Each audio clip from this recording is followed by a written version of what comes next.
Brought to you by KR Mangalam University. We provide you the platform to turn your dreams into reality. Give wings to your aspirations with KR Mangalam University. Narendra Modi जब गुजरात के CM थे तब नर्मदा बांध के खिलाफ सामाजिक कार्यकर्ता मेधा पाटकर ने आमिर खान के साथ धरना देकर सरकार को चैलेंज किया था। तब से मेधा पाटकर और बीजेपी की नहीं बनती। तेलुगु और हिंदी फिल्मों के जाने माने एक्टर प्रकाश राज उन सेलिब्रिटीज में शामिल हुए जो 2014 के बाद बीजेपी के खिलाफ अराजनीतिक लोगों के विपक्षी मोर्चे में शामिल हो गए। प्रकाश राज मेधा पाटकर की ब्रांडिंग बीजेपी विरोधी रही है, सरकार विरोधी रही है और मोदी विरोधी भी बन चुकी है। मेधा पाटकर राहुल गांधी की भारत जोड़ो यात्रा में भी शामिल हुई थी। प्रकाश राज ने समर्थन किया था। संसदीय समिति ऐसा एक प्लेटफॉर्म है जहां वो चर्चाएं होती हैं जिन पर खुलकर बात संसद में नहीं हो पाती। संसदीय समिति में पक्ष विपक्ष के सांसद अध्यक्ष भी होते हैं, सदस्य भी। समिति को जब लगता है कि संसद से बाहर के लोगों की एक्सपर्ट ओपिनियन भी लेनी चाहिए, तब स्पीकर से पूछकर समिति की बैठक में उन्हें बुलाया जाता है। ग्रामीण विकास और पंचायती राज की संसदीय समिति की एक ऐसी ही बैठक में बुला लिए गए मेधा पाटकर और प्रकाश राज तो हो गया जोरदार हंगामा। समिति के बीजेपी सांसद दोनों को बुलाने से इतने नाराज हुए कि बैठक छोड़कर चले गए।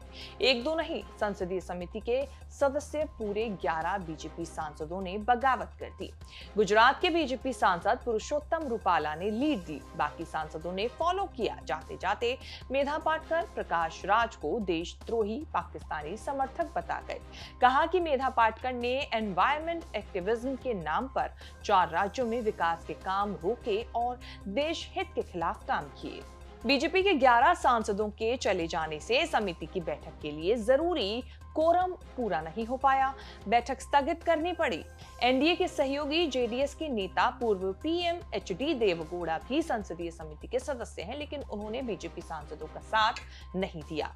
विपक्ष के बाकी सदस्यों के साथ तब तक बैठे रहे जब तक बैठक कैंसिल नहीं हो गई। संसदीय समिति के मामले में ये नहीं देखा जाता कि कौन सरकार से है, कौन विपक्ष से। सत्ता पक्ष वाले सांसदों को भी समिति का अध्यक्ष बनाया जाता है और विपक्ष वालों को भी। ग्रामीण विकास और पंचायती राज वाली समिति की अध्यक्षता कांग्रेस के हिस्से आई। ओडिशा के कोरापुट से कांग्रेस सांसद सप्तगिरी शंकर उलाका ने समिति अध्यक्ष होने के नाते अपने अधिकार का इस्तेमाल करते हुए मेधा पाटकर और प्रकाश राज को बुला लिया। तब शायद आशंका नहीं रही होगी कि दोनों को देखते ही बीजेपी सांसद ऐसे रिएक्ट करेंगे।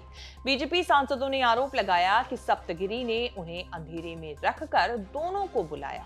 सप्तगिरी उलाका ने सिस्टम के हिसाब से स्पीकर ओम बिरला के ऑफिस को दोनों को बुलाने के बारे में बताया था। स्पीकर ऑफिस ने ऑब्जेक्शन नहीं किया।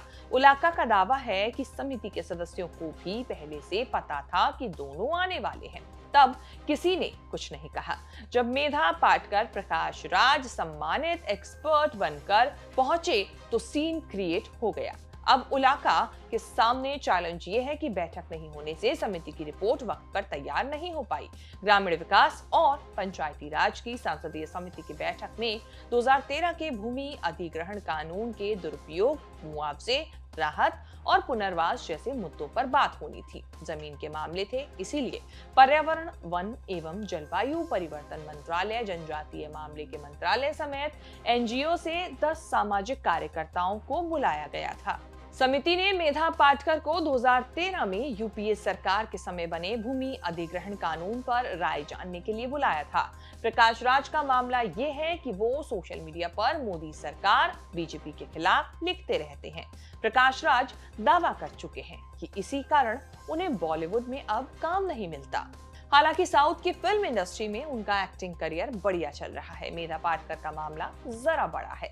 गुजरात सीएम रहते हुए मोदी ने सरदार सरोवर डैम की ऊंचाई बढ़ाने का मेगा प्रोजेक्ट शुरू किया था। डैम की ऊंचाई बढ़ाने से होने वाली तबाही के खिलाफ मेधा पाटकर ने गुजरात की मोदी सरकार के खिलाफ धरना प्रदर्शन कर तंबू बांध दिए। वो प्रदर्शन इसीलिए और बड़ा बन गया जब आमिर खान भी उनके समर्थन में धरने पर बैठ गए। मेधा पाटकर तो राजनीतिक लड़ाई लड़ रही थी, उन्हें बीजेपी के नाराज रहने से कोई ज्यादा फर्क नहीं पड़ा।